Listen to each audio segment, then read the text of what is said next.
Aladiran jennu bore bafna karademtu kan dafra bufna Aladiran jennu bore bafna karademtu kan dafra bufna Karame katenya dagaban dagaban ka afra bufna takotan takotan Karame katenya dagaban gabu malakon ka afra bufna takotan takotan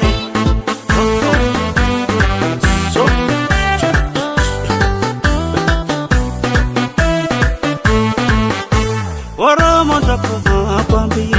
madenyo makola beki Roronja chabate na migoti Kawani kalmanda ombadumate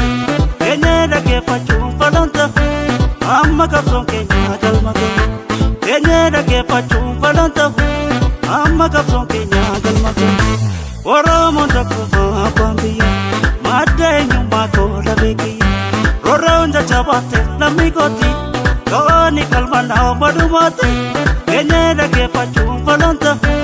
Amma kapson kenya galmate Kenye dake pachum falanta Amma kapson kenya galmate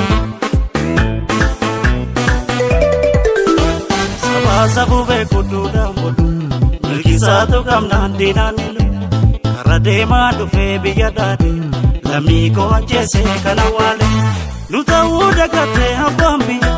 Dunu sitiru na mikiya Nuta uda kate habambi Dunu sitiru na sabakiya Kiran sabar kairo na bibiya Sina gota dume galmangenya Kami kenya du akam denya Baroro motoko hundikenya Baroro motoko hundikenya Baroro motoko hundikenya Baroro motoko hundikenya Baroro motoko hundikenya Kiran sabar kairo na bibiya Sina gota dume galmangenya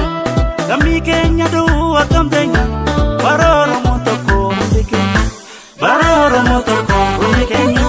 Baroro motoko hundikenya Baroro motoko hundikenya Baroro motoko hundikenya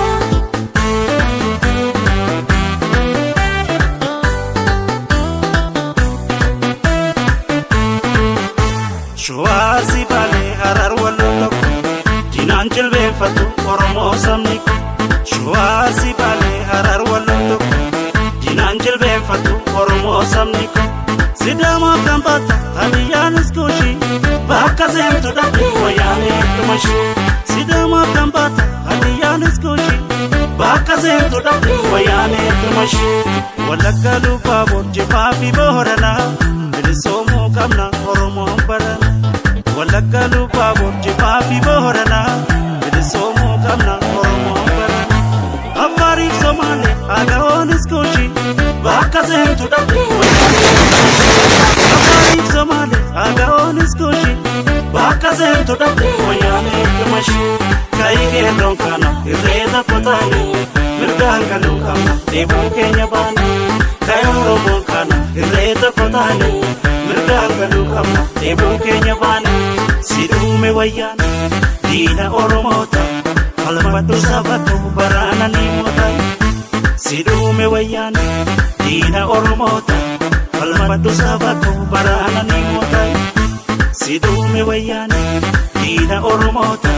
Falmatu sabatu barana ni